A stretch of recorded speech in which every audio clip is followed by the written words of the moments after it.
Fala galera, estamos aqui em mais um episódio no nosso podcast Tete a Tete, o podcast da Vila. Eu sou a Mariane. Eu sou o pastor Carlos Cavalcante. Hoje nós vamos falar sobre um assunto muito interessante, que é sobre vocação e também sobre chamado. E vai ser muito bacana.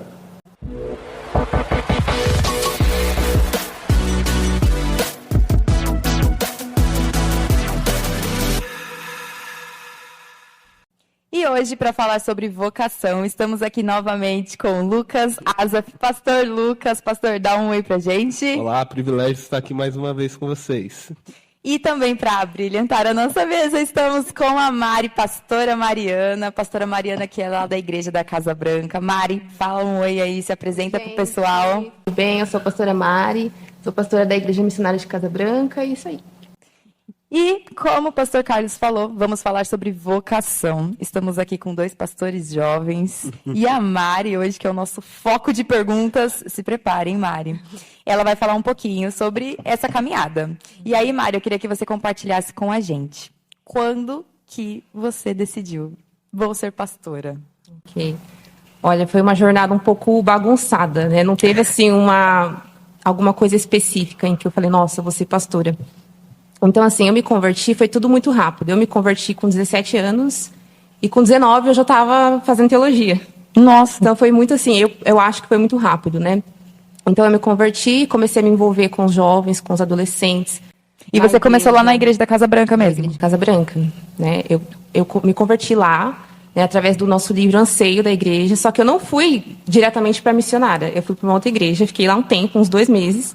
Aí eu peguei e comecei a ir na igreja missionária mesmo, né? Foi bem assim, bem rápido. A gente me deu um...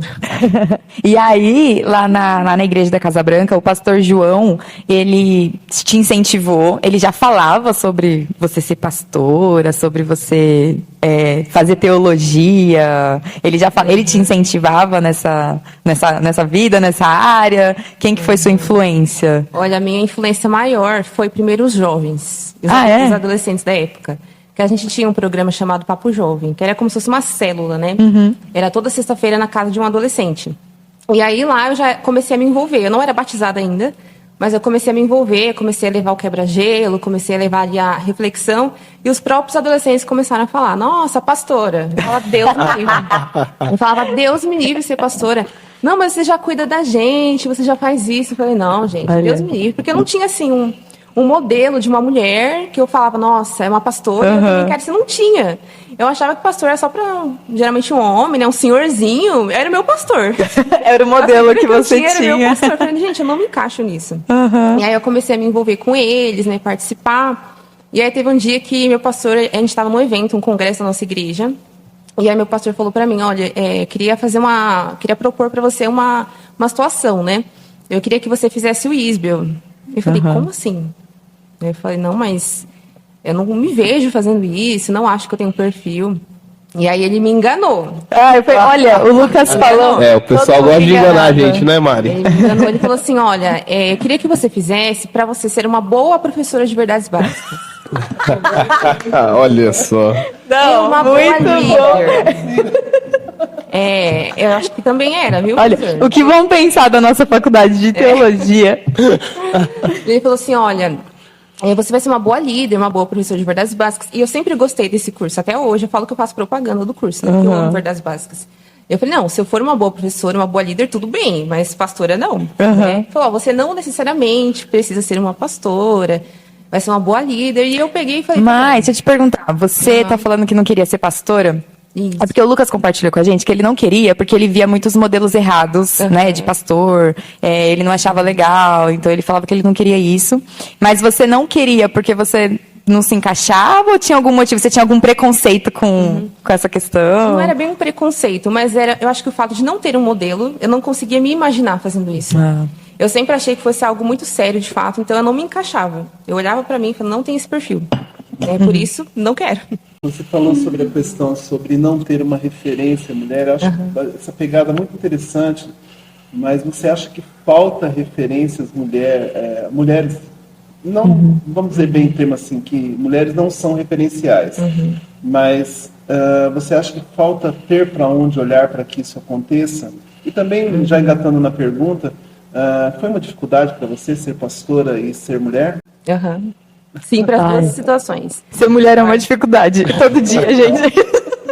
Mas essa questão de não ter um modelo, eu acho que falta ainda. Eu percebo quando a gente tem os nossos eventos da igreja, e aí se tem alguma coisa relacionada a jovens, a maioria lá, pastores já, homens, e eu não conheço, assim, tem poucas. Né? Então eu acho que falta um pouco dessa. Eu vi na foto, a gente teve o Inspire, né, mês passado, aí teve a foto com os pastores, né? Aí tava lá a Mari.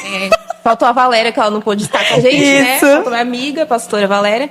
E aí a gente sente falta, né, de ter, assim, essa representatividade. Então eu sinto também um pouco dessa questão de ser mulher. E aí, por isso que você não conseguia se imaginar, né? Eu não né? consegui me ver, não consegui me imaginar. E aí, quando ele fez essa proposta para começar o Isbel, a princípio seria aqui no polo da Vila Murim, né? Tanto é que eu trabalhava. É uma história igual. É muito parecido em muitas coisas, né? A armadilha tá aqui. E aí eu comecei... eu comecei, né, a estudar aqui, mas eu tinha o meu trabalho, eu trabalhava no escritório aqui em Suzano, e eu servia na minha igreja nos ministérios. E aí eu comecei a me envolver com a teologia, mas antes disso eu tinha pensado em fazer vestibular. Eu tinha feito vestibular para fisioterapia. Olha. Aí eu fiz esse vestibular e passei. E aí eu falei, pastora, agora eu tô em dúvida, porque eu estava entre a teologia e fisioterapia, que não tem nada a ver, né? Tudo a ver, não tem nada a ver. É para consertar as pessoas. E aí eu fiquei, nossa, e agora, né? Porque eu queria muito fazer físio, né? Eu gostava, sempre gostei da área da saúde e tal. E eu fiquei, assim, em dúvida, muito em dúvida, porque eu tinha que decidir. E aí eu tentei conciliar as duas coisas, né? Tentar fazer a faculdade à noite, mas não batia, assim, não dava. Ou era um ou outro. Aí eu falei, gente, e agora? Mesmo assim, eu fiz vestibular, passei. E aí um dia eu tô na minha casa, eu recebo a ligação da secretária da universidade, né? Falando assim pra mim, olha, a gente não abriu turma, não fechou turma para fisioterapia. Olha. Né? A gente está aqui com os alunos, mas não fechou um número suficiente de alunos, né, de pessoas. Então, a gente não vai conseguir fechar agora. Na hora, eu entendi que não era fisioterapia. Na hora. Eu fiquei triste, assim, porque era um sonho que eu queria também. Era um sonho, né? Mas eu fiquei aliviada em saber que era uma resposta de Deus para mim. Não era fisioterapia. Aí eu falei pro meu pastor, ele... Ai, nossa, que coisa! Eu nem estava orando sobre isso. Porque eu acho que tem muito isso. Até ia te perguntar também, Lucas, né? Teve algo, assim, algum sonho pessoal que você meio que teve que abrir mão também? Assim, algo que você queria ter feito e você falou, não, tô entendendo que não é para eu fazer isso. Sim, eu acho que, assim, eu nunca fui uma pessoa muito sonhadora diante de algumas coisas, né? Eu sou o tipo de pessoa que já executa logo de cara, sabe? Que é me propôs. Então, na época, antes de ir para o seminário, dentro do que você está falando, que foi muito assim difícil, é porque eu estava no meu melhor momento com a minha loja, estava estruturado, a Valéria estava bem no emprego dela. Ela trabalhava no hospital, né? E a gente já estava fazendo, como no podcast anterior eu te falei, já estava fazendo aqui no Polo, né? Então, pra gente estava tipo tudo certo, né? Então, mas assim, mais nessa questão mais estrutural do que estava acontecendo para mim naquela época mesmo, das coisas estar dando certo, de estar estruturado mesmo. Né? Parece que assim, a gente está sempre passando por um caminho onde tem que abrir mão, né? Isso vai gerar uma certa frustração. Frustração são coisas que às vezes incomoda a gente, né? Como é que vocês lideram com isso, com essa questão de, olha, eu tenho que frustrar a fisioterapia para poder ascender dentro da teologia ou dentro da vida pastoral? E o Lucas, a questão assim, eu tenho que frustrar meu sonho de ter uma loja, uma autonomia financeira, para de repente ter que olhar e falar assim, ó, Deus está me mandando para um lugar que eu nem sei onde que é o lugar, tipo Abraão, assim, ó, vou te mandar para um lugar e você só vai, né? Como é que vocês lideram com essa jogada de ter que frustrar alguns sonhos, mas perceber hoje que não era bem uma frustração apenas, mas um direcionamento de Deus? Foi fácil, assim? Tipo, ai, tá bom, não vou fazer fisioterapia. Ou Deus precisou tirar isso do seu coração. Por incrível que pareça, abrir mão da físio para mim foi mais tranquilo, né? Aí tem uma outra jornada, que aí eu comecei a trabalhar nesse escritório, e aí no escritório de advocacia. Então lá tinha muitos bons advogados, né? Profissionais muito excelentes. E aí eu recebi uma proposta de poder ajudá-los ali num nível um pouco maior, porque eu era secretária deles, né, auxiliar, mas eles fizeram a proposta, né, de eu estar ajudando em coisas a mais nisso. E eu comecei a me envolver. Aí eu falei, gente, tirei a fisioterapia, agora é o direito. Ficou tipo, nem agora, né? É uma oportunidade, né? Sai de um... E aí eu lembro que algumas pessoas diziam para mim, nossa, você está com a faca e o queijo na mão. né? Porque eram pessoas realmente... Já está envolvida, já está ali, né? Ali, você tem tudo, né? E eu falei, nossa, será? Aí eu fiquei um pouco abalada, sabe? Tipo, mexida. Será que é isso? Fazendo já o seminário à noite, né? Que eu trabalhava durante o dia e vinha para cá, né? Para as aulas às 7 horas. Então, conciliava os dois. Mas aí eu comecei a sentir um incômodo muito grande, uma frustração muito grande na situação que eu estava vivendo, né? Então, assim, eu trabalhei num lugar muito bom durante 1 ano, mas eu comecei já a falar, não estou me sentindo legal. Algo está acontecendo, comecei a me sentir deslocada, algumas coisas começaram a acontecer. Eu falei, nossa, sabe quando você percebe que o seu tempo está acabando ali? Eu falei, eu acho que não é para mim. Aí eu peguei e falei, não vou conversar com ninguém sobre isso. Eu falei, não vou falar para o pastor, não vou conversar com a minha família, porque eu acho que isso também acaba, às vezes, manipulando. Né? Então, se você está com alguma coisa muito em dúvida e você chega em alguém e fala, e aí? O que a pessoa disser, dependendo, você fala, não, vou vira uma resposta, né? Vira uma resposta. Eu falei, não. Uma carga emocional de isso, exatamente. Às vezes, a revelia, né? Exatamente. Eu falei, não, eu não quero fazer algo por emoção, porque alguém tá me dizendo. Porque meu pastor sempre falava, Mário, eu queria muito que você fosse, mas eu não queria por mim. Eu queria que você vá por você, que você tenha essa revelação direta de Deus, né? E aí eu tomei a decisão de não falar com ninguém. Eu lembro que eu fiquei 3 dias em oração, em jejum, não falei com ninguém sobre isso. E aí teve um dia que eu estava no escritório, na minha mesa, e eu falei, não, eu preciso tomar uma postura. Não dá mais para ficar me escondendo, tampando com um buraco essa sensação. Aí eu conversei com meus pastores, conversei com meus pais, com meus chefes, que foi bem difícil também. E aí eu falei, depois de 1 mês, eu já fui para Londrina. Olha. Foi primeiro para 1 semana e depois falou assim, aqui é o lugar. Foi para ser uma ótima professora de verdades básicas. Excelente. Referência. Mas é verdade, eu fui lá, fiquei 1 semana para conhecer, né, o lugar, conhecer as pessoas. Aí o Lucas e a Valéria já estavam lá também, né? E aí depois eu fui em março, eu lembro, para conhecer. E aí quando foi em julho, aí eu fui de vez mesmo para ficar. Eles não tentaram segurar você, assinar, falar assim, olha, vamos ficar com a Mari por aqui, porque já está escasso mulheres pastoras, já está escasso vocacionados, né? Temos bastante igrejas aqui. Em Londrina? Calma aí, vou falar os nomes, gente. Manda os nomes aqui na mesa. Quem tentou te segurar? Boa, vários nomes, hein? Eles queriam que vocês ficassem lá? Tanto você quanto você também? Mas a Mari mais, a Mari, não, ixi, imagina. Rapaz. Não, mas teve uma situação, não sei se é viável falar nome. Mas teve uma situação, né, onde a gente ficou ali, mas foi muito bom ter voltado. Mas eu acho que essa questão, né, que vocês perguntaram é interessante porque as coisas ficam claras, embora nós não tenhamos todas as respostas. Né? Então, a mesma coisa que a Mari falou aqui, né, algumas coisas parece que não faz mais sentido. Então, respondendo a pergunta, né, quando foi para mim e para Valéria ir, aconteceu as mesmas coisas que ela tá falando aqui. Para mim, eu acho que foi até um pouquinho mais fácil, porque eu falei assim, vou fechar a loja, talvez eu consiga vender as coisas, no final eu não consegui vender nada, né? Desculpa. Não consegui meio que fazer meu pé de meia para ir. A Valéria não foi mandada embora, né? E aí o que aconteceu é que ela ainda recebeu algumas propostas para fazer faculdade na área, e ela recebeu a proposta para trabalhar no posto de saúde, que é algo que ela sempre queria. Tudo fora da programação de vocês. Tudo fora. Quando a gente falou assim, vamos, aí começou a aparecer essa situação. Né? E aí a gente... Aí você tem que ter muita clareza, porque senão você acha que é, tipo, resposta de Deus, né? Sim. Tipo, não, apareceu essa oportunidade, então é porque não é pra eu ir, é pra eu ficar. E aí foi legal nisso que vocês se perguntaram, né? Foi claro, porque Deus estava falando assim, você tá vendo? Né? E a mesma coisa do que vocês perguntaram agora, né? E pra voltar, como que foi essa questão, né? Era um ambiente muito gostoso, era um ambiente, assim, excelente. A Mari voltou ainda primeiro que a gente. Né? A gente foi antes e ela voltou primeiro. A gente voltou depois por causa da pandemia e tal. Mas quando foi pra voltar, eu lembro uma conversa que eu tive com a Valéria. Será que é pra gente ir pra Planalto mesmo? Será? De novo, todas as dúvidas. Mesma situação. E aí eu falei assim, minha querida, eu não tenho dúvida, porque quando a gente veio pra cá, a gente veio nesse sentido, que era para voltar, para a gente conseguir realmente direcionar pessoas diante de coisas que a gente aprendeu aqui. Então eu não tenho dúvida disso. É lógico que a gente não vai ter todas as respostas, né? Mas Deus, ele é claro com a gente. Ele é muito claro. É uma coisa interessante, eu perguntei isso não é porque é uma pergunta capciosa não, tá? É porque na realidade é assim, vocês são jovens, são pastores jovens, né?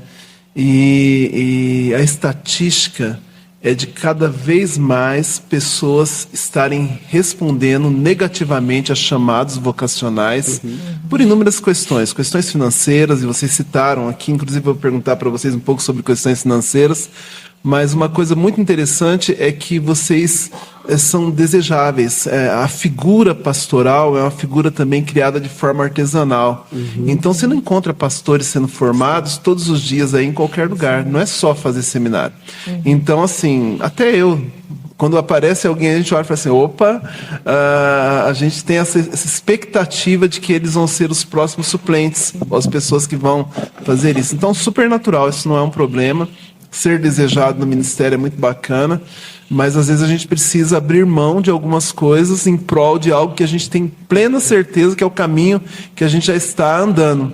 E aí, quando nós somos convidados para coisas que parecem assim, olha, poxa vida, eu fui convidado para estar em determinado sonho, que eu até sonhei às vezes com isso, mas eu entendo que não é o propósito que Deus me chamou para isso, por isso que eu perguntei isso. E aí entra a questão financeira. Não do ficar pela finança, eu quero tratar com vocês o deixar pela finança, porque o ficar pela finança é até talvez mais simples de resolver. Mas quando você é chamado e tem uma loja, tem um emprego considerável, tem uma proposta igual a Valéria teve, e aí você fala assim, tá, eu estou abrindo mão do certo pelo duvidoso, porque até então é tipo quando Deus chama Abraão e fala assim, ó, larga sua parentela, larga o que você tem aí, que eu vou te mandar para um lugar. Fala, Deus, qual que é o lugar e qual que é o seu valor? Posso ter uma contraproposta? Não, só vai, né? Como é que vocês trabalham isso nessa questão financeira? Afinal de contas, vocês são jovens e a questão do plano de carreira também é uma coisa muito latente na vida de pastores ou de qualquer jovem, né? Sim. Quer falar, Mari? Ninguém quer falar sobre finanças aqui, hein, pastor? Não, é assim. É interessante que vocês estão perguntando, porque quando a gente vai, eu e a Valéria vai para Londrina, a gente estava estabilizado, né? Tínhamos as nossas coisinhas já, estávamos planejando, e a gente vai para o seminário com uma bolsa, né? E com moradia e uma bolsa só. E é interessante que a gente começou a trabalhar com 1/3 do que a gente tinha. Nossa. Então foi tipo down, difícil, né? E aí, no começo, algumas coisas assim, a Valéria pegou a rescisão, eu tinha um caixinha, né? Os primeiros meses foi um pouquinho mais difícil ali de assimilar. Mas uma coisa interessante é que foi o período que eu aprendi a administrar a minha vida financeira. E aí uma coisa que eu levo para mim, não é o quanto entra, é o quanto sai. Não é o montante que eu tenho, mas a fidelidade diante do que eu tenho. Né? Então não é só o dinheiro, é a minha vida por inteiro diante da situação que eu estou. Então, assim, foi o período que no começo foi um atrito diante de algumas coisas, mas para vocês terem ideia, foi os anos que mais a gente ficou estruturado e trouxemos isso para a nossa vida agora. E administrativamente a gente fez coisas que a gente nem imaginava. Então, como por exemplo, sair para viajar para um outro estado. Sabe? Eu não tinha feito isso na minha vida ainda. E aí dentro da administração, eu coloco isso assim como nota de louvor mesmo para o Isbel, dentro da sua grade curricular, eles trazem isso de uma forma muito clara.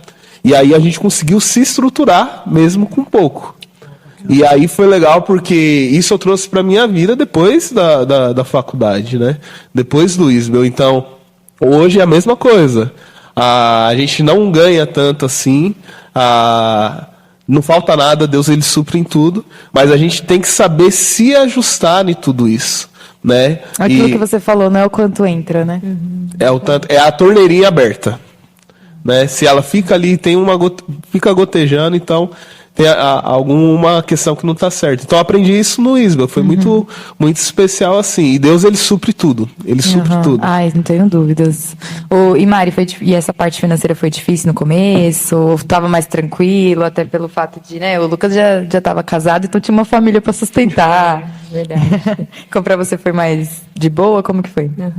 Então é interessante que quando eu estava para ir, né, na decisão, eu queria tirar a habilitação. Então eu falei, nossa, eu queria muito, né? Eu sei que podia ter feito antes, né? Mas ficou aquilo, e agora, né? Aí algumas pessoas, não, você consegue fazer lá, mas não deu pra fazer. Então até que eu tirei depois que eu voltei, 1 ano depois ainda que eu voltei em 2020, eu tirei em 2021, finalzinho. Para mim foi um pouco assim difícil, porque não falando de valores também, né? Mas lá eu fiquei por 2 anos, mais ou menos, com um valor 3 vezes menor do que eu tinha antes.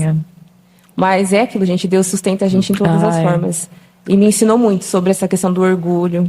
Né? Verdade, sim, às vezes a gente depende de outras pessoas. Sim. Então isso me quebrou, essa questão do orgulho. Me ajudou demais. E também nessa questão de administrar, né? Eu acredito que, né, você tem que passar na prática ali. Poxa, agora eu tenho isso, então é uma nova rotina. Aprender a ser dependente também, isso que a Mari tá falando, assim, a gente tem cada história que é boa pra gente aprender e histórias difíceis também, porque a gente dependia muito do outro.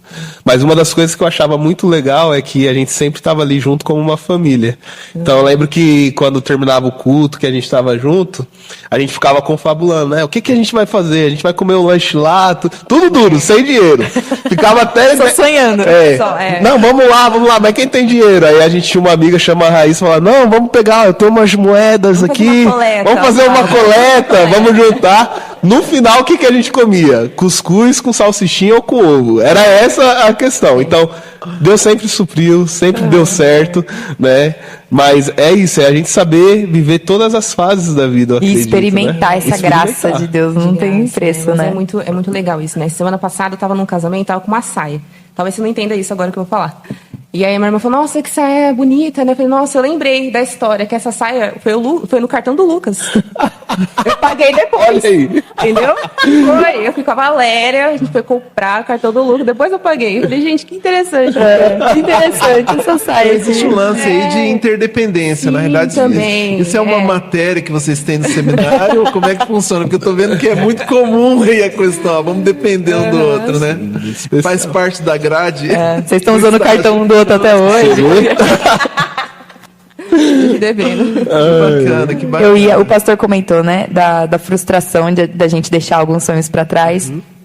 Mas eu acho que a maior frustração é quando você não está vivendo a sua vocação. Sim. Né? Igual a Mari falou, eu estava lá no escritório e tudo mais, só que mesmo assim eu estava frustrada. Acho que você não atender ao seu chamado é a maior frustração, porque você não vai ser aquilo que Deus te fez para ser, né? Você não vai se tornar aquilo que Ele te fez para ser, e eu acho que isso vai ser a maior frustração. Você vai, se você conseguir fazer, né, outros planos, realizar outros sonhos, nada vai te deixar tão satisfeito quanto viver a vontade de Deus. Né? E isso que é louco, porque viver a vontade de Deus não é fácil, sempre. Mas mesmo tendo os seus empecilhos, ainda é prazeroso pra gente. Né? A gente entende, é o lugar que eu precisava estar. Verdade. Apesar de tudo. E aí você voltou e voltou para a igreja da Casa Branca. Isso, eu ficava muito assim. Todo mundo, não, porque quando terminar o seminário, fulano vai pra... Falei, gente, eu vou voltar pra minha igreja? Eu vou voltar. Eu assinei um contrato com o meu pastor. Eu assinei um contrato com o meu pastor João Calar. E aí você voltou e foi direto trabalhar com os jovens e adolescentes? De forma integral. Aí eu vivi uma grande frustração, porque eu voltei no meio da pandemia. Então, assim, a pandemia... Nossa, eu lembro até hoje, a gente estava lá no seminário, né, cozinhando lá na cozinha. E eu lembro que um pastor falou, olha, isso vai durar mais que 15 dias. Eu lembro que eu fiquei, como assim, gente? Né? Eu não esperava isso. Acho que ninguém, né? Esperava. Ninguém, nossa. 15 dias, do nada parou tudo. E foi até bom, assim, as primeiras semanas, porque, assim, gente, diminuiu todas as cargas. Não, eu falo pro Vavá até hoje. A gente tava numa rotina de igreja tão intensa, não só de igreja, mas de tudo, né? A gente ia trabalhar, trabalhava, tipo, o dia inteiro. Aí chegava a noite, a gente vinha pra cá. Eu lembro que eu tava fazendo seminário também. Aí eu lembro que a gente tava ensaiando pra Páscoa, ia ter um musical de Páscoa. Doideira. E tava todo dia... não saiu até hoje. Aí todo dia a gente tava vindo ensaiar, e tinha ensaio de coreografia, ensaio de música, ensaio de não sei o que, tinha o vídeo, blá, blá, blá, blá. Aí, do nada, tipo, todo mundo em casa não pode mais fazer nada. Eu lembro que eu falei, nossa, que delícia! Aquilo que a Mari estava falando. Eu falei, nossa, a gente ficava mais, né, a gente diminuiu muito a questão da nossa rotina. E aí, depois eles liberaram, né, para os ônibus, para os aeroportos. Aí foi quando eu aproveitei, porque eu fiquei, pronto, vou ficar presa aqui, né? Porque aí ainda teve a questão do surto de dengue, que a gente pegou dengue eu também. Eu fiquei com dengue, depois ela ficou com dengue. Foi uma doideira. Nossa, e aí tem a questão de você estar longe, tipo, da sua família. Sim. Nossa, acho que isso foi... Eu ficava assim, com o coração na mão, porque a gente tem que avisar nossos familiares, né? Falei, nossa, minha mãe deve estar surtando, né? Porque era um ambiente, um cenário, assim, de terror mesmo. Eu lembro que a gente ia fazer acompanhamento, né, no posto, e não tinha ninguém na rua. Você ia lá e às vezes o profissional tá te xingando. O que você tá fazendo aqui? Não, eu acho que eu tô com dengue. Mas você tem certeza? Parecia isso, né? Tipo, uma chamada mesmo pra gente. Sim. Então, teve essa questão também da enfermidade e tal. Mas quando eles liberaram para os ônibus, aí eu aproveitei para voltar. Mas foi muito frustrante porque a gente sai do seminário com muitos sonhos. A gente sai com um projetinho, né? Vou fazer isso, vou fazer aquilo, vou transformar a Casa Branca. Entendeu? Sai com muita teoria. Porque lá a gente aprende muita coisa, né? A gente fica imerso ali em muito aprendizado. Eu falei, nossa, eu vou voltar e vai ser uma bênção, né? E a gente voltou e mal pude ir para a igreja. Então, para mim foi muito frustrante, porque meu primeiro ano de ministério foi bem na pandemia. Então, a gente fazia de tudo, assim. A gente nunca teve tanto recurso nessa questão das mídias, né? A gente começou depois. Ninguém tinha, eu acho, né? Assim, pronto. A gente teve que aprender na marra, né? Mexer em tudo. Tudo assim. Virou tripé, né? Apoio ali pra gente poder fazer alguma coisa. Então, foi bem frustrante, porque a gente teve que aprender a caminhar daquela forma. Era o que a gente podia oferecer. Então, a gente fazia muitas lives, fazia vídeos, né? Editava para o Ministério Infantil. Eu nunca fui muito da tecnologia.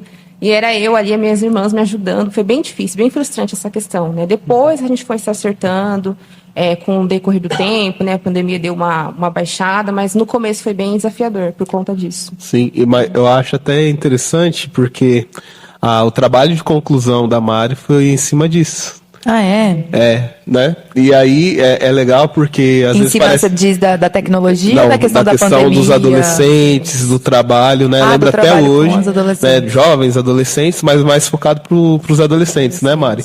E eu acho legal porque às vezes parece que assim, cheguei com várias ideias, tudo, mas a Mari, ela já lá atrás, dentro da história dela, ela já tinha meio que um caminho trilhado diante disso. Eu acho isso muito importante de ser falado, porque ela realmente é excelente no que ela faz. Os próprios jovens já chamavam ela de pastora, né? Pra vocês verem. Então, assim, quando ela fez o trabalho dela, pra vocês terem ideia, ela foi laureada, né? Entendeu? Então, porque foi muito bom. E o que eu acho legal... essa questão de permanecer nas convicções também, né?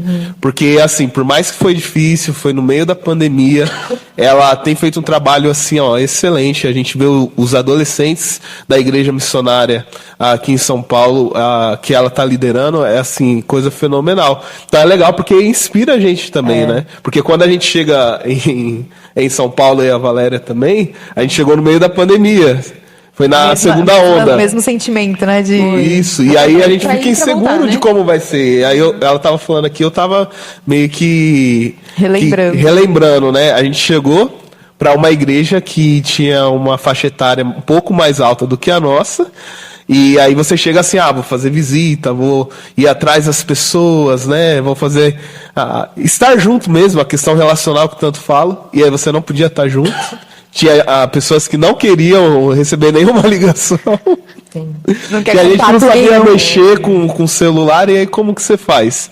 Então é muito disso que a Mari estava falando, né? É um passo a passo, é reaprender, ver o que realmente é importante. Então é um desafio, mas um desafio muito gostoso, assim, de ser vivenciado, né? E que estratégias que você conseguiu encontrar, Mari, para atingir aí esses adolescentes, esses jovens, para voltar da pandemia, que eu acho que foi uma dificuldade de toda a igreja, né? Essa volta. Tinha gente que não voltava, né? E nem voltou, né? Tipo, tá confortável. Até hoje, tá lá no culto online. Esperando a pandemia passar. Então, que estratégia? Você me mandou um link. Não vai ter culto hoje? Você não mandou um link, não recebi. Porque eu vejo esse trabalho que você faz lá na Casa Branca, a gente vê nas redes sociais, né, os encontros, a gente vê que é uma coisa diferenciada mesmo. E então, que estratégias, assim, que você teve, né, com seus jovens e adolescentes lá para conseguir engatar esse projeto? Você tem uma receita, é isso que a gente tá querendo. A gente quer uma receita, Mari. A gente sempre gosta, né, do passo 1, 2, 3. A gente vai gravar pra gente assistir de novo e aplicar aqui. Olha, a gente gosta, né, como eu falei, desse passo a passo, porque aí se torna mais fácil para a gente poder praticar. Mas o Senhor tem me ensinado até hoje, que é acessar o coração deles. Então não adianta nada, eu busco ler muito, né, assim, aprender muito, fazer treinamento. Eu sempre faço treinamento com o pastor fulano, ciclano, porque eu acho que a gente precisa buscar o conhecimento, mas eu não posso esquecer que eu preciso acessar o coração deles. Então não adianta nada, tá aqui o link, pronto, sem acessar o coração dessa pessoa, sem saber, sem se importar com ela de verdade.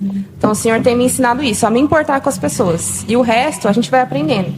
Essa questão de cativar, mas ele fala, tô aqui para o que você precisar, não sei o que você está passando, mas pode mandar uma mensagem, tô aqui disponível. né? Então isso tem me ajudado. Ai, não tem jeito, gente. Tem que amar o próximo mesmo. Esse que é o segredo. Mari, não tem escapatória. A gente estar disponível para eles, né? Tá caminhando lado a lado e a gente vai aprendendo uma coisinha ali, aqui. Mas para mim, algo que eu gosto muito, que foi a questão do tema, né, do meu artigo, é a questão do discipulado, né? E o discipulado é o quê? É o nosso aprendizado de Jesus e a gente passa isso para outras pessoas. Então, tem que amar primeiramente Jesus para poder ensinar outras pessoas a amar. Porque não é uma reprodução que eu faço de forma automática. É o amor que eu tenho por Cristo, né? A obediência que eu tenho nessa jornada que vai inspirar outras pessoas a viverem isso também. Para elas olharem para mim e não ver a Mari, ver Jesus e querer fazer, então, caminhar junto. Igual. Né? Isso. O Lucas, ele tinha comentado no outro podcast que a questão não é chamar para a igreja. É igual você estava falando, de acessar o coração, de você chamar para a vida mesmo, Exatamente. né? E isso está cada vez mais, assim, latente, eu acho. A gente as pessoas cada vez estão mais percebendo isso. Que a questão não é você chamar aqui para o culto para vir aqui para a igreja. É você ter esses grupos pequenos onde você consegue conversar melhor, onde você consegue ter um acesso maior ali, uma intimidade maior com a pessoa, conhecer ela, a família dela, a história dela. Coisa que num culto você não vai conseguir fazer. Isso, nem programação. Evento grande, gente. Não é isso. E eu acho que, como a gente estava falando aqui, a pandemia escancarou isso. Porque aí verdade, o que acontece? A gente tem que ficar olhando no culto para a cara de quem? Do pastor? Para o ministro de louvor? Não, para a cara do seu esposo, dos seus filhos. Você está em casa. Você está em casa, tá todo mundo correndo, você tem que pôr ordem ali, né? Você vai servir a ceia. Aí será que realmente eu tenho que pôr ordem? Ou é a vida aqui que está meio bagunçada e eu só tenho que vivenciar ela, né? No sentido da gente realmente dar importância para o que é importante. Então, acho que a pandemia deixou isso claro, que os relacionamentos são mais importantes do que eventos. Né? E é assim, quando a gente chega lá de Londrina, primeira semana vamos fazer um monte de coisa, vamos arrumar. Eu sou meio que um MacGyver, né? Tem que arrumar lâmpada, tem que fazer isso, aquilo outro. Vai acontecer agora. O Lucas sempre tá em cima de uma escada. Ele está sempre em cima de uma escada cortando um fio. Essa visão mais ou menos isso. Aí, primeira semana, fazendo tudo isso pro culto do final de semana, Dória fala assim, não pode ter a reunião, se encontrar todo mundo junto. Sim. Aí você fala assim, o que eu vou fazer agora? E aí, volta mais uma vez o que a Mari estava falando, se conectar com as pessoas. Porque não é fazer só um culto ali, né? É engraçado que a nossa primeira Santa Ceia foi da seguinte forma, Mari. A gente gravou todo o culto. E aí eu falei assim, pessoal, a gente vai fazer, cada um vai comprar seu pãozinho, seu cálice ali, seu suco de uva. E a gente vai fazer isso juntos. E aí qual que foi a forma que a gente fez? Foi gravado. Mas enquanto estava acontecendo, a gente estava no chat conversando com cada pessoa. Relacionamentos. E teve pessoas que a gente entrelaçou laços nesse momento. É lógico, como você falou aqui, a Mari falou, teve gente que fica até hoje perguntando, cadê o link? Até hoje perguntando, cadê o link? Até hoje, na pandemia. Mas quem quis se relacionar, quem saiu dessa pandemia tirando realmente os valores que ela nos ensinou, tá até hoje buscando relacionamento, vida na vida, discipulado, como a Mari falou. E isso que é o importante, né? Sim. O que você ia perguntar alguma coisa? O professor pode falar? Assim, a gente está falando sobre relacionamento, mas a gente não pode esquecer também que toda vida tem um relacionamento pregresso. Existiam pessoas lá atrás. E aí essas pessoas, elas acabam depositando algumas expectativas, da qual a gente compactua, normalmente pai ou mãe. E é bem provável que seu pai e sua mãe sonharam alguma coisa para você. No caso do Lucas, o pai dele é pastor, então o sonho já estava encaixado. Mas como é que você lidou com essa situação? Assim, seus pais queriam que você fosse pastora? Ou então eles falaram assim, o que pastor faz? Verdade. O que a sua família falou sobre isso? Chamado rende, né? E aí? No começo, foi bem assim, difícil para eles, eu imagino, né? Principalmente para minha mãe, por conta de sonhar ali com uma vida profissional, né? De sucesso. Mas eles entenderam isso de uma forma muito clara, depois de um tempo. Depois de um tempo. Eles entenderam ontem. Tivemos um jantar ontem a gente isso. Mas eu acho também o que facilitou nisso tudo foi ter um pastor como referência, né? Ter o pastor Carlos ali por perto, o pastor João, uma pessoa muito séria. Então eles viam que não é qualquer coisa. A sua família, ela também toda cristã, vai na igreja? Eu não nasci num lar cristão, eu fui a primeira da minha casa. Ah, é? Fui a primeira. Eu comecei a congregar Aí teve meu batismo, minhas irmãs foram, meu pai não foi, mas minha mãe foi no meu batismo e elas já ficaram. Aí fizeram verdades básicas, estão envolvidas até hoje, né? Por isso que você gosta do curso de verdades básicas, tá vendo? Tem um lado emocional envolvido. Tem um lado emocional da coisa, né? Mas eles se preocuparam, sim, mas eles entenderam, né, que era algo sério. Eu acho que eles caiu a ficha mesmo quando eu fui, falei, é isso mesmo, tô abrindo mão de tudo, né, e vou voltar com esse propósito, né, esse objetivo. Mas é isso aí. Eu ia perguntar se rola, por vocês serem jovens, né? Jovens, Lucas. Ah, Lucas, não é jovem, mas...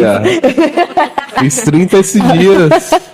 Mas assim, entre as amizades, né, no dia a dia, até na igreja mesmo, o fato de você ser mulher, ser jovem, o pessoal não dá tanto crédito. Que você é uma autoridade, você é uma pastora, né? Pastora Mariana. Você não ter tanta credibilidade igual o pastor João, por exemplo. Legal, Maria, legal.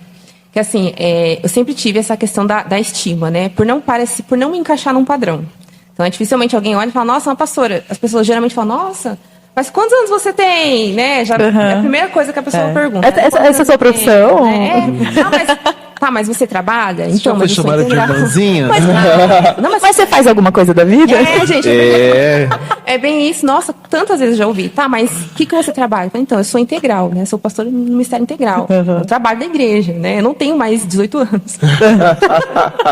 Não tem isso, né? No começo, eu lembro que eu ficava um pouco entristecida. Porque não passava uma credibilidade, né? Que nem o pastor falou. Irmãzinha, muitas vezes... Irmãzinha, né? Ai, meu Deus. Eu sou irmãzinha, não tem problema não. Eu sou pastora também. Mas tinha, assim, essa questão de não aparentar, de buscar uma credibilidade. E isso é construído, né? Eu até falei esses dias, não lembro com quem. Mas isso a gente constrói a credibilidade. Porque a carinha não tem jeito, não tem como a gente mudar. A gente tenta, né? Dependendo do lugar que a gente está, a gente tenta se adequar e tudo, mas assim, o que importa é o que está dentro da gente. A sua vida vai ser a sua credibilidade. Exatamente. Né? Então, teve um tempo onde até o nosso pastor Sandro, falou, para de churumingar pelos cantos e faz o que tem que fazer. Ele não vai lembrar disso, mas ele fala, né? Mas está gravado, não vai lembrar, mas eu vou deixar a cara dele fala isso. Não, ele fala, nossa, mas eu sou muito jovem, porque as pessoas não vão acreditar quando eu for pregar, quando eu for aconselhar. Ele falou, filha, para. Para, vai lá e faz. Para porque com essa síndrome de Jeremias e vambora. Ele falou, ele usou até Davi, né? Essa questão, vai lá e faz. Porque a sua vida vai mostrar a autoridade que você merece. A sua credibilidade é conforme a vida que você vive, não é a sua aparência. E hoje, gente, de verdade, eu amo quando as pessoas olham pra mim e não enxergam, e eu falo que eu sou pastora, elas falam, nossa, como assim? Aí, esses dias a gente teve um encontro de adolescentes, que é a nossa Dolis, aí foi uma mãe de uma menina levar, né, a adolescente, a neta dela. Aí ela falou, eu vim trazer ela, né? Porque falaram que tem um evento aqui de adolescentes. Aí eu recebi. Pastor dessa igreja. Mas foi exatamente isso, né? Eu falei, que legal, seja bem-vinda. Aí ela, que legal, mas... tem um pastor que vai estar aqui? Eu falei, eu sou a pastora, gente, foi muito engraçado.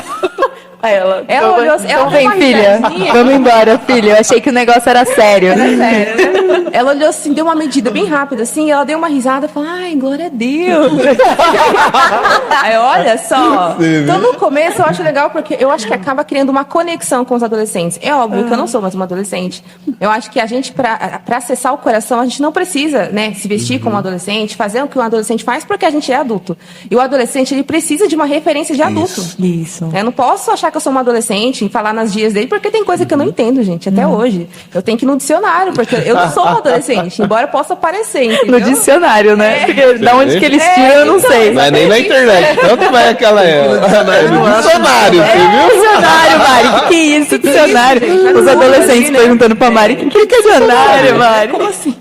Então, eu acho que isso é legal, é a identidade que a gente vai construindo, a nossa credibilidade que a gente vai construindo ao longo do tempo, né? Então, acho que isso é importante para acessar eles também. E você passou essa descredibilização assim também? Ainda passa, o tempo todo. Pra vocês Você faz alguma coisa da vida? Mais ou menos isso. Eu fiquei meio ruim essas últimas semanas e aí eu tava com suspeita de dengue. E aí passei no posto e aí a pessoa que tava me atendendo já tinham feito minha ficha, mas estava meio que vasculhando, acho, minha vida, né? Mas como é isso, é aquilo, qual é a sua profissão? Aí eu, pastor. Aí a pessoa, mas você é pastor? Qual é a sua profissão? Eu falei, eu sou pastor. Aí olhou assim, que nem a Mari falou, né? Tipo, dessa idade, né? Mais ou menos isso. E sempre a gente passa por isso. Agora um pouquinho menos nessa questão de... Eu nunca fui habitolado com isso, porque eu não me importo com o título. Mas algumas pessoas chegam a ser maldosas. E o que eu aprendi é assim, dentro de tudo isso, eu tenho que simplesmente ser uma pessoa respeitosa. Eu não posso chegar diante dos mais experientes, dos mais velhos, e falar assim, agora eu vou mudar tudo. E eu não posso chegar diante dos jovens e querer ortogar algumas coisas que eu tive uma jornada para aprender. Então, por exemplo, pra gente, pra mim e pra Valéria, e eu sei que a Mari, a Valéria, às vezes sofre um pouquinho mais por ser mulher, porque tem sim um preconceito, essa questão de olhar de cima para baixo, cadê o pastor, né? Que eu acho isso ridículo. Mas tem. E dentro de tudo isso, que eu converso muito, eu e a Mari conversa, a Valéria também, a gente conversa junto, é a questão assim, ó, a gente simplesmente tem que viver, as pessoas vão ver. Né? Eu lembro o primeiro velório que eu fiz, Mari. Chega lá com o violãozinho, todo sistemático, o que tem que fazer, como vai ser, né? E no final você fica muito apreensivo, velório ainda de pessoas idosas, as pessoas querem ouvir uma palavra, né? E assim, no final... As pessoas querem um pastor. É isso. Aí chega lá o Lucas. E é tipo assim, às vezes nessas situações você é a última opção, tipo, ninguém foi, você não pode ir. Mas assim, dentro dessa questão do respeito, do que a Mari falou de conectar com o coração, de se importar do relacionamento, as pessoas entendem o que é o pastor. Entendeu? É assim, o pastor ele tá ali para direcionar. O pastor não tá ali para ficar falando, você já fez o devocional hoje, você já orou hoje, isso você não vai fazer isso. Não, ele tá ali para direcionar. Ele tem que estar acessível. Né? E aí é isso que eu tenho aprendido. Isso vai acontecer só diante do quê? Do respeito. Então eu cheguei a ouvir, por exemplo, eu estar pregando, uma pessoa chegar para mim e falar assim, nossa, muito boa essa pregação, mas... E depois do mais, acaba tudo, né? Mas a versão que você está usando da Bíblia, mas isso, aquilo outro, e aí você falar assim, não, entendi, que pena que eu não consegui transmitir, vou melhorar no próximo. Mas de forma respeitosa também falar assim, porque respeito não é concordar com tudo, é você se posicionar. Mas eu tenho certeza, eu falando para essa pessoa, que o que eu estudei, o tempo de devoção que eu tive com Deus é o que Ele transmitiu para a minha vida, e eu, infelizmente, não consegui passar isso para você, mas na próxima eu vou melhorar. Então, algumas pessoas a gente acaba ganhando diante desse respeito.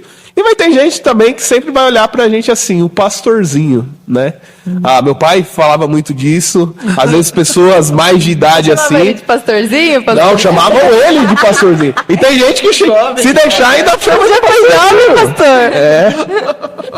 Já me chamaram de pastorzinho bastante. Assim. Eu tô falando assim dessa dificuldade deles jovem, mas eu acho que até hoje, pastor, o senhor também deve enfrentar essas situações, né? Não que o senhor seja velho. É verdade, se nós procurarmos, sempre vai ter alguém para falar que o chamado não vale a pena. E assim, não pense que vai ser contrário. Sempre vai ter. Todos aqueles que responderam positivamente dentro do cenário bíblico ou não, ou do histórico de igreja, eles sempre encontraram alguém para dizer que não vale a pena. Agora, uma coisa bem interessante é o que vai dizer se vale a pena ou não, é as convicções que você tem de que Deus te chamou para aquilo. Isso é aquilo que nós falamos sobre a ardência que aquilo causa em você. Ela vai te tirar do incômodo e vai te... Melhor dizendo, daquele momento que você acha que você está já acomodado em alguma coisa, vai te criar um incômodo profundo, que você vai falar assim, olha... não tem o que digam, não deixa que digam, que falem. Tipo assim, porque eu realmente aquele que me chama é aquele que me impulsiona. Eu acho que é bem interessante. A gente fala da questão de juventude, né? No caso de vocês dois, porque talvez o apelo para aquele que cuida da vida é a experiência que está estampada no rosto. Quando você vai procurar um médico, por exemplo, às vezes as pessoas dizem assim, se não for velho, mas isso tem se mudado. Existe um nicho, existe um pessoal que não é acessível por um linguajar que não comunica com o moderno. Então eu acho que vocês estão numa época onde vocês foram inseridos nela com um propósito específico. Sim. Existe um povo que ele está acessível a vocês. Você falou da questão do coração acessível. às vezes o discurso de um pastor mais velho que não se contextualiza, ele perde esse link. Então o chamado também envolve essa situação. É bacana ter essa questão de ver o ministério estar envolvido com pessoas que se dedicam na mocidade. Isso é muito bacana. Eu acho assim, maturidade não tem a ver com idade e não tem a ver com experiência. Eu tenho aprendido isso nesses últimos anos. Maturidade tem a ver com quão parecido você é com Cristo. Com quantos anos Cristo morreu? Jovem. Aí, é essa pergunta que eu faço, porque às vezes a gente não entende assim, né? Eu vou fazer 32 agora. E aí... Vou morrer já, hein? Aí, Acabou pra morrer. Dentro dessa teoria. E aí eu começo a olhar dentro da palavra mesmo. Às vezes a gente acha que é diante das nossas experiências, de quanto a gente se esforça e a gente vai revolucionar. Não tem nada a ver. É o quão mais próximo nós estamos de Cristo. E aí uma passagem que me deixa isso claro, e não é nem no Novo Testamento, no Antigo Testamento. Você vai ver a vida de Jó. Ele está cercado de amigos que são sábios e ele é sábio. E chega no momento que é quando Deus começa a se revelar, começa diante da vida de uma pessoinha chamada Eliú. Depois lê lá. Eliú é o mais jovem e ele não está nem assim falando nada na roda. Ele nem é citado. Mas aí o que se diz nessa passagem é que ele fala assim, ó, eu vi todos vocês, mas eu estou indignado. Porque ninguém falou nada com nada. Vocês estão tentando bater de um lado, Jó está tentando se defender de outro, e vocês estão colocando isso de um Deus que é soberano, vocês não estão entendendo nada. Então eu vou falar aqui, ó, Deus não precisa ser defendido. E você ouve disso de uma pessoa que é a mais jovem que está ali. Então, a questão de maturidade tem a ver mais com o quanto eu glorifico a Deus. Então é o que João vai falar lá, João 17, né? Pai, eu te glorifiquei. Agora, através deles, me glorifique. Então, quando eu olho para isso, então isso me impulsiona a entender que eu tenho que saber que vai ter momentos que eu vou falar, mas vai ter momentos que eu vou estar quietinho e as pessoas vão estar me observando. Sim. E se pela minha idade isso vai edificar, amém. Se isso vai atrapalhar, deixa eu ficar ali quietinho. Né? Eu acho que isso é muito importante, porque senão acontece o que a Mari falou, né? A gente fica choramingando.